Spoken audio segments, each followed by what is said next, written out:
So for the Finance Affairs meeting, I'm gonna do a roll call, starting with Zachary. Zachary Epps, present. Jennifer Loman, present. Bill Williams, present. Leah Mulhern, present. Ross Whiting, present. Robin Murphy, present. Mia Blitzstein, present. And Pam Henry, present. Can I have a motion to approve the minutes from our last meeting? So moved. Second. Okay.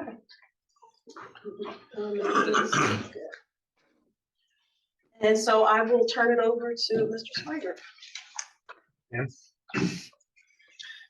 All right, not a tremendous amount has happened since last finance committee meeting, so I'll probably be rather brief tonight.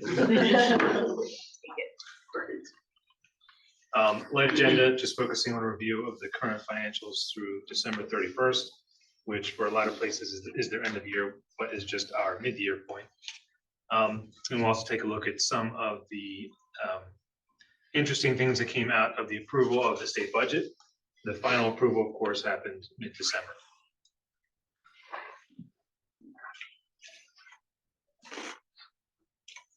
All right, so each month, as always, we look at our balance sheet, and I know I sound like a broken record, but we always focus on cash. We still are seeing a strong cash position. It's important to know we had a great fiscal year last year. There's no reason to expect the end of this year won't be another strong financial performance. And as indicated by our cash reserves, our cash holdings, we're still well on that path. Moving over into the current year column, we have our state revenue receivable. We've collected it all to this point through the year, and we've nearly collected all of our federal receivables as well. So that's a sign that our balance sheet is strong and that cash is flowing. All right, moving on down to revenues and expenditures. Year over year, there is a slight decrease in revenues. We'll talk about that on the next slide. And there is a slight increase in expenditures, which we'll also talk about on the next slide. So year to date, we are showing a revenue over expenditure surplus through December 31st of $56.4 million versus $58 million in the prior year. So looking at what makes up our revenues and what makes up our expenditures and the changes year to year. Our current year, our local revenue collections to date are $97.5 million versus $96.6 million in the prior year. This $900,000 increase is driven by our local tax revenue, our real estate tax revenue, and our interest income. Interest income being a very large piece of our local revenue this year, more so than in prior years. Our state revenue remains consistent and flat as expected. And on the federal side, we still have some delays in reporting and collecting of federal revenue, but there's no reason to believe that by the end of the year, this won't sort itself out and we won't have a steady revenue collection. So while year to date, it looks like our revenue is dropping, by the end of the year, that won't be the case. This is just where we are as of the end of the year. Looking on the expenditure side,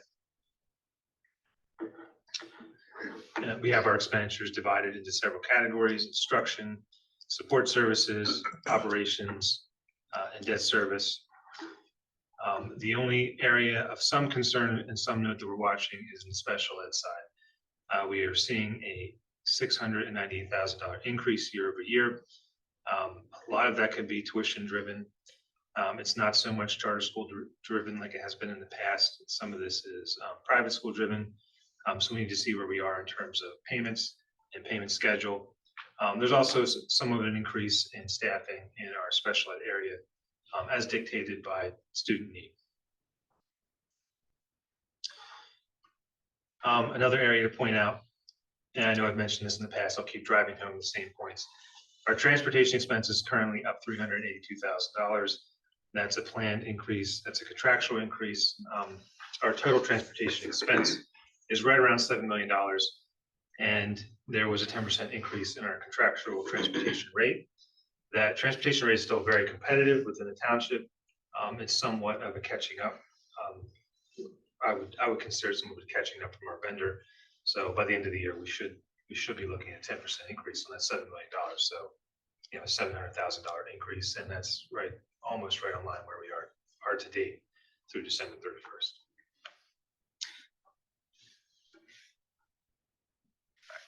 All that boils down into a $1.4 million increase in expenditures. I think some of the issues in special ed are timing issues. So I wouldn't expect by the end of the year, we'll see a $2.8 million increase in expenditures, which would be approximately a 2% increase in expenditures, which wouldn't be a terrible result, but I don't think it will be quite that high when planning for the end of the year. But you can see with our $1.6 million decrease in fund balance year over year, we are on track to not have quite as good a year as the prior year, but that was as expected.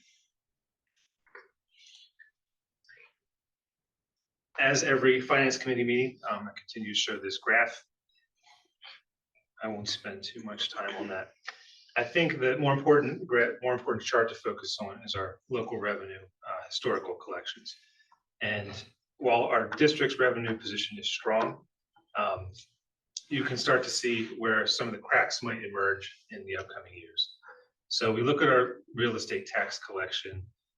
The tax rate increase was 1%, which was anticipating about a $900,000 increase in real estate tax revenue, which we are not realizing for various reasons through assessment changes, through collections.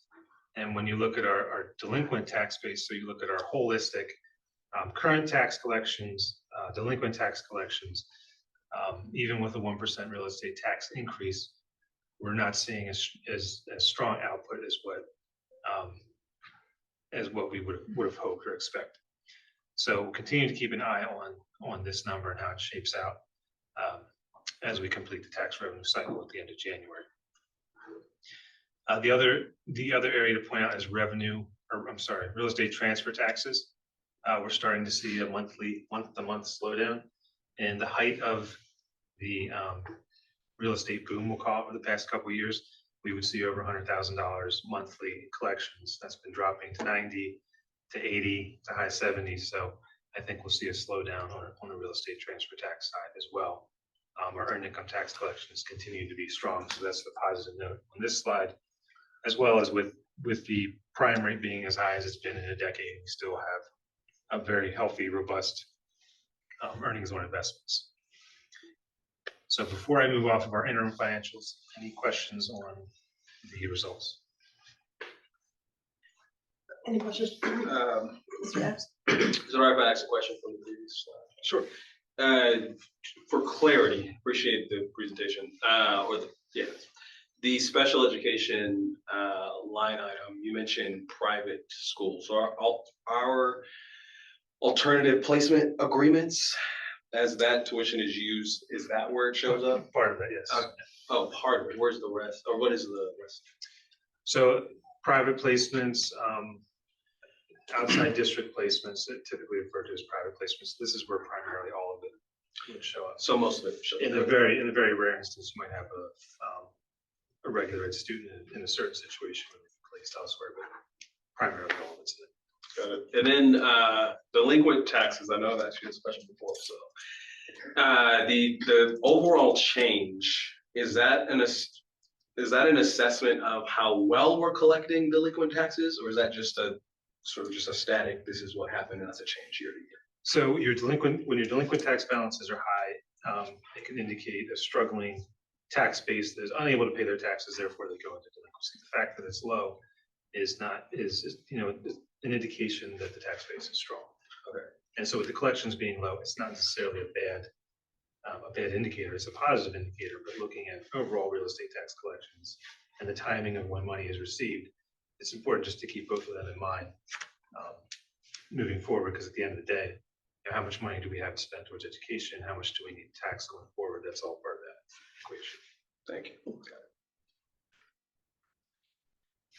it. Any other questions?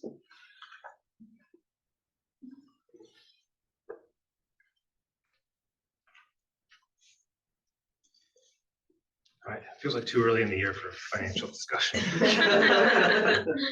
All right, so I don't have a tremendous amount of details because it hasn't been released from the state. Typically, the state will release a list of here's your district Here's how much money is allocated, here's how much you're guaranteed to get, here's how much you need to apply for. None of that has really been sorted out at this point. So I did want to focus on some of the larger and potential buckets of money that the state has issued that the district may or may not be eligible for going forward. So for those of you familiar with state funding, there was a piece of the basic educational subsidy called the Level Up funding formula, which was more subsidy money that went towards districts that were economically disadvantaged. That money was not renewed in the budget. Cheltenham is not an economically disadvantaged district. So that money was turned into $175 million of public school environmental repair and facility grant program money that Cheltenham may or may not be eligible to apply for. We certainly have need for that type of expense. It's still uncertain how this grant will be transferred into the public school realm. A lot of this money, because it came from allotments for disadvantaged schools, may be targeted that way or aimed in that direction. We'll just have to see, but that makes up the bulk of the grant money that came out of the December 15th final budget allotment.